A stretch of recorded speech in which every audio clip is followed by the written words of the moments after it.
What's up, YouTube? Got the new hats on deck. Get the red hats looking fresh. We've got the other phone out today because we're going to try and run through 4 questions rapid fire style, as rapid fire as it can be when you're as incredibly verbose as I often am. So, first question, we're getting right into it. Off topic talks. It's a new episode. I forgot to do it last week. I was in such a rush. So many things were happening last week.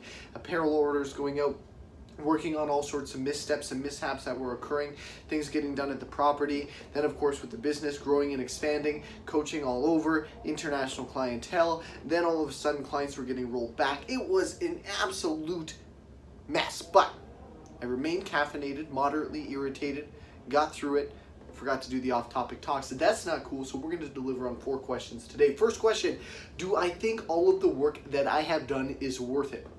That's a pretty broad question, pretty vague inquiry. I'm assuming it's in relation to what I've achieved so far and the level of sacrifice with which I've made in order to get to the current point I'm at. So, I don't think this is going to be all that rapid fire, considering that's the first question to start this video off. I would say yes and kind of no. And what I mean is that I believe that all of the work I've put in thus far has got me to a point that I'm proud of. Very early in my life, I'm often surprised when I wake up in the morning and I see what I've achieved thus far. If you would ask me 10 years ago, did I think this is where I would be standing? This would be the position I would have in life. This would be the status I had achieved relative to my professional skill set. I would have been unable to even consider what I'm currently doing and who I'm becoming. That being said, relative to what my chief aims are in life, I'm nowhere near satisfied. So yes, I do feel that the inputs have been worth it. I feel that the yield is what I desired, greater than my expectations. You know, it's interesting. In life, it seems that when you take aggressive action towards a worthy ideal, something you deem worthy on an individual basis, what tends to happen is that it takes way longer than you could have ever imagined. If someone had told you on day one it's going to take you this many years to achieve XYZ, you probably wouldn't even start because you'd be defeated right off the get-go. Even if you're an individual with a long-term mindset, vision, degree of patience, you can go, wow, 10 years of me putting in all this work just to get to that point? I don't know. Is it worth it? It's a question you'd ask yourself. Any rational mind would.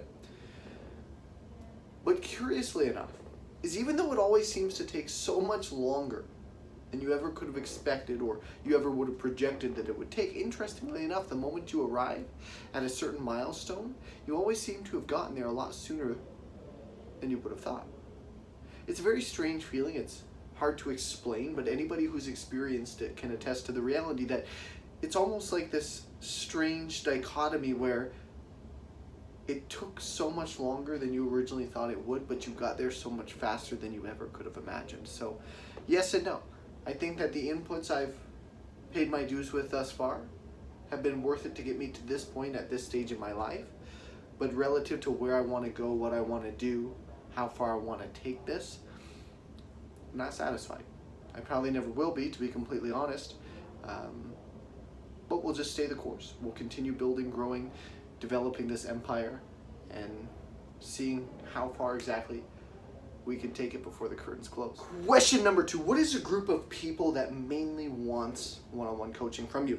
That's interesting. If you were to look at my entire clientele roster, you'd probably be very confused and not know what the heck I was actually good at. And what's interesting is it's not so much an individual aim that comes to the table consistently, although I would say that I work with a lot of individuals who either have strength-oriented goals as primary or weight loss oriented goals as primary. I realize that's quite general, but we do take that to some significant extremes. Everyday people, average Joes, get really freaking strong around here. And I've worked with quite a few individuals. We're talking 70, 80, 100, 110, 120 pound weight loss transformations with which they've maintained that transformation, sustained that weight loss for years on end, which is incredible. And very few people, both trainees, clients, can say that they've achieved that, and few coaches have been in the corner to not only facilitate and guide an individual through that type of transformation, but actually ensure that they're knowledgeable enough on the back end to maintain that milestone. Now, that being said, the most common factor among my clientele is personality type. My youngest client is 17 years old. My oldest client is 84 years old. Okay? Across the board, driven, industrious, a little bit competitive, sprinkling of perfectionism here and there, never satisfied. Those are some of the common traits you're going to see across the board, right? Regardless of the client you're working with, whether they're male, female, doesn't make a difference. Almost every single client I work with, as I say, birds of a feather flock together, you'll notice these common traits. If they have a goal of bench pressing 225 pounds and they achieve it, they don't throw in the towel. They ask how they can get to 275. If they want to lose 50 pounds initially, but they have a 100-pound goal, they don't pack it in at 50. They say, okay, well, I got a lot further than I expected, and my ultimate goal is 100. How can we get to 65 now? Right? If coming in the door, they didn't have the physical capacity to work out for more than 15 or 20 minutes because they were so far out of shape, and they get to that point, they don't say, great, that's adequate. They say, okay, well, how can we get this to a 25-minute workout or a 30-minute workout? How can I work out 3 times a week instead of twice? How can I pursue that constant progression? How can I always prioritize self-development? How can I maintain this forward momentum and constantly get better? And that's very common in my inner circle of clients, regardless of where they live in the world. Advice on starting a side business. Okay, we're getting a little bit different here. This is a great question. Advice on starting a side business. Start. What are you waiting for? If you have the time and you have something you're interested in, start, try it. You're going to make mistakes. That's inevitable. But pull the trigger. I see so many people. I get DMs almost for sure every day. I just don't see them every day because I can't get through all of them. But guaranteed, if we were to go through my DMs, I've already gotten messages today somewhere on Facebook, Instagram, TikTok. Someone has a business idea. Somebody has a business idea and they want to know what I think about it. Should they do it? Yes. Yes, do it. Try it. You don't know. You don't know. Unless it's so, and even if it's so ridiculous, who am I to say? Just because I think it's ridiculous doesn't mean it actually is. There's a lot of things I don't do that people do, and they think it's weird that I don't do it. I think it's weird that they do it. But guess what? Somebody somewhere is servicing what they think is not weird, and I'm consuming something else that they think is weird. The reality is there's basically a market for just about everything in today's society. So try it. It's the easiest time in history to start a business, if that's what you want to do.